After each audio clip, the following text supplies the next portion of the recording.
Hey, what's going on, guys? ThatDudeSirraj, how you hanging? Peace. Guess we just chilling in another episode of Car Talk. Nothing really major to talk about. I just wanted to bring up this little conversation I had with a very close friend of mine about some comments that Joe Biden had made. I'm sure by now maybe you folks have, heard about him. We're just saying how in comparison to the shotgun for home defense, the AR-15 is basically inadequate. It's no normal person needs to have an AR-15, and they're hard to shoot, and they're hard to aim, and they're hard to shoot. Something along those lines. And one is kind of like, well, if the rifle is hard to aim and hard to shoot, why is that style rifle used by our military, which is the greatest military on the planet? That's one. Two, other factors that I'm looking at is shotguns, especially in close range. When you look inside the home, it's not this magical, kill all that just has this huge spread like in the movies. You can miss with a shotgun inside, in within a certain range if you really don't know what you're doing and you're not practicing. Now, if you want to bring in a factor such as, weight, my AR weighs less than my short barrel, and it's not SBR, but, my 16-inch or 16-inch barrel shotgun. It is much less, and of course, when we're looking at capacity, it holds less to keep it down on that short length. You're only going to hold 5 rounds in the tube and 1 in the chamber. That's 6 rounds. That can run out pretty quick, in a frantic situation where you're trying to stop an intruder or save your life or life of your family, and God forbid you got more than 1 or 2 people to deal with. You never know. That's another big factor. You just never know what you're going to deal with, what you're going to be faced with. So for somebody to tell me that I shouldn't have something because that's what they wouldn't use. Now, it was like Joe Biden was saying, he told his wife to go out on the patio or on the deck or whatever it was, which is stupid, and just fire off 2 rounds from the double barrel, which means it only holds 2 rounds, whether it's side by side or over and under. Basically, just fire off 2 rounds, which leaves you pretty much empty because you gotta reload. But that's not practical to just go off shooting without having a target, because all of us enthusiasts know, those are adamant shooters and everybody that's really in a position of understanding gun safety and firearm safety, that if you don't have a target and you don't have a reason to shoot off, and you're not in a place that's proper for doing so without the necessity, then that's not something that you do. You just don't say, oh, somebody's busting in, let me just shoot off a bunch of rounds either in the house or outside the house and hope to scare them off. I don't think that's a responsible way of handling that situation. Now, also, when we're looking at the length, even with the shorter barrel shotgun, my AR is still shorter overall when you collapse the stock than my shotgun, okay? Now, I feel that if I chose to use my AR-15 for home self-defense and I decided to use frangible ammo, so this way I would have less chance of anything going through walls and maybe hitting a neighbor's house or hitting something else or going through rooms in my own home, I think that would be a responsible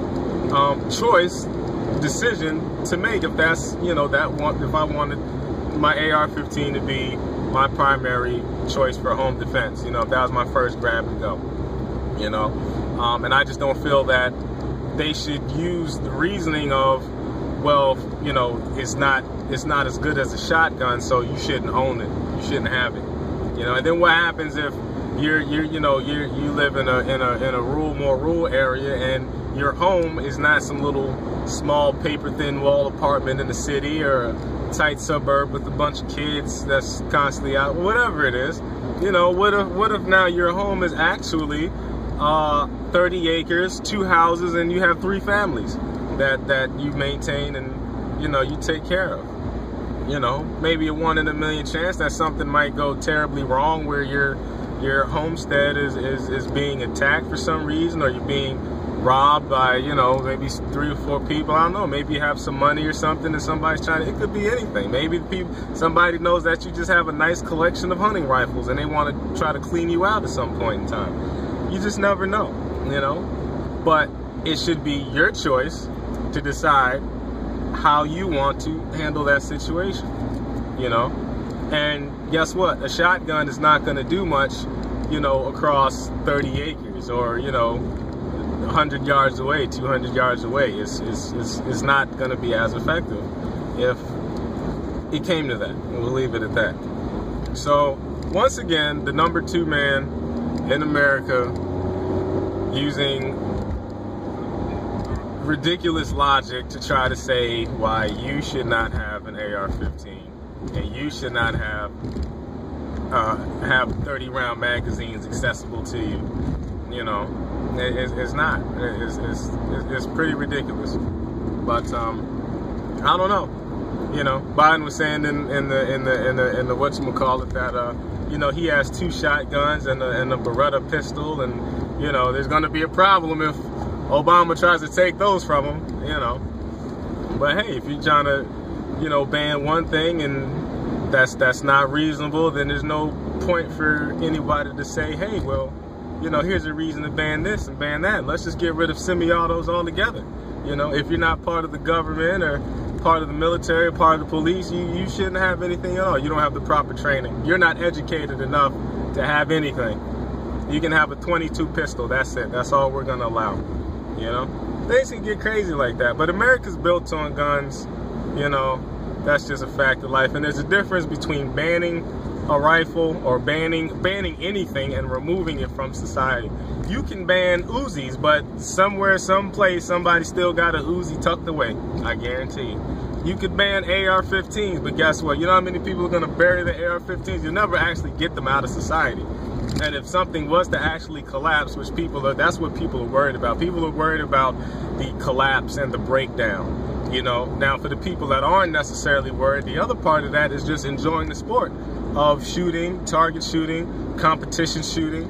And when you get into that, you know, I mean, people still go out and use 50 BMG rifles. I mean, that has immense stopping power in the wrong hands, but that's not being, you know, that's not being banned, you know.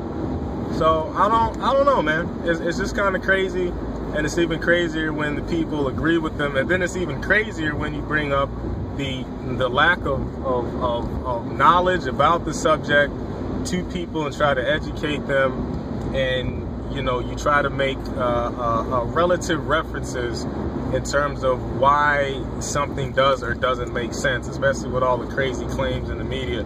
For anybody to say that an AR-15 is harder to handle than a shotgun, you're ridiculous. You know, I own both. I shoot both a lot. I actually probably, you know, I need to do some play videos. Actually, I don't think about that. But anyway, that's something else. It's just kind of crazy to make that claim, you know, and then follow it up with basically, this is why no normal people, I don't know what the hell normal is, but no normal people in America should have AR-15s or assault-style rifles. It's, you know, it's just nutty. But anywho, I'm on the road, you know, just driving, putting in miles, and just felt like hollering at you folks. And like I said, that was kind of I kind of did like a short dissertation last night on Facebook with my buddy. You know, nothing personal, you know, I'm just speaking my mind about it.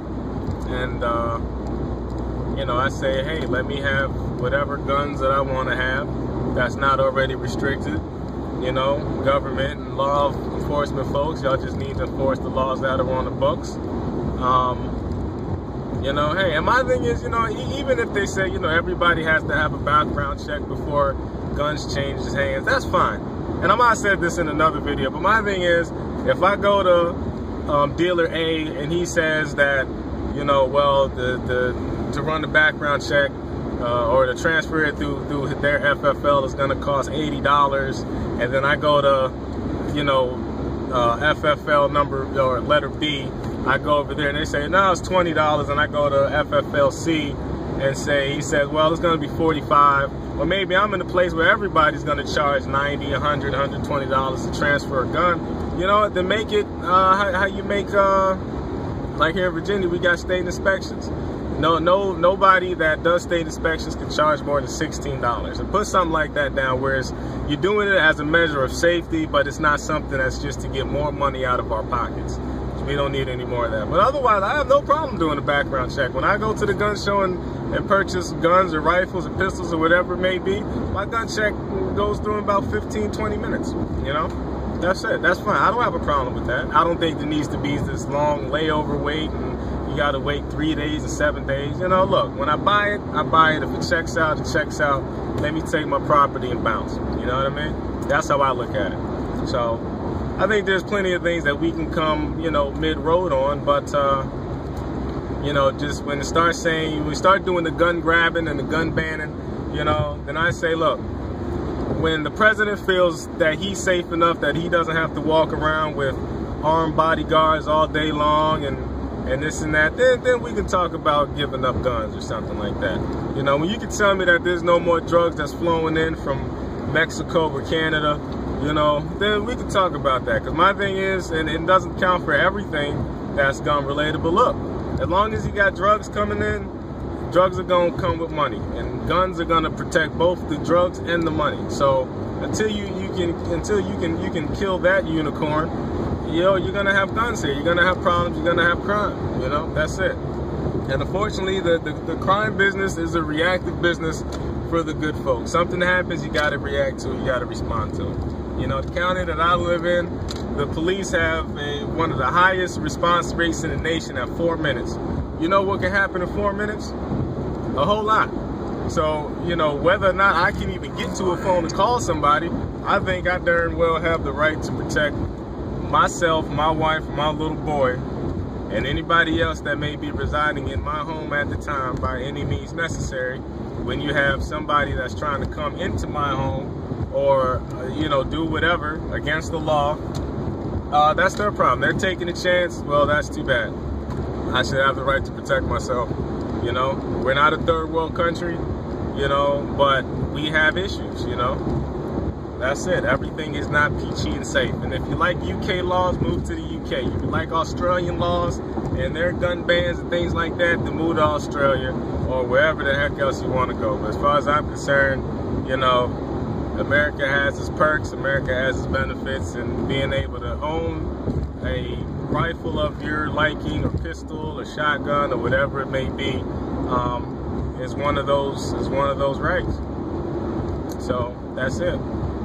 Because if you let that go, then eventually they're going to say, well, everybody can own a Ruger 1022, but that's it.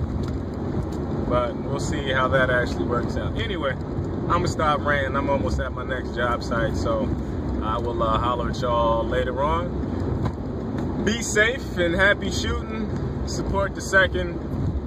Follow the laws of your country and of your religion. And that's it. ThatDudeSirraj out. Peace.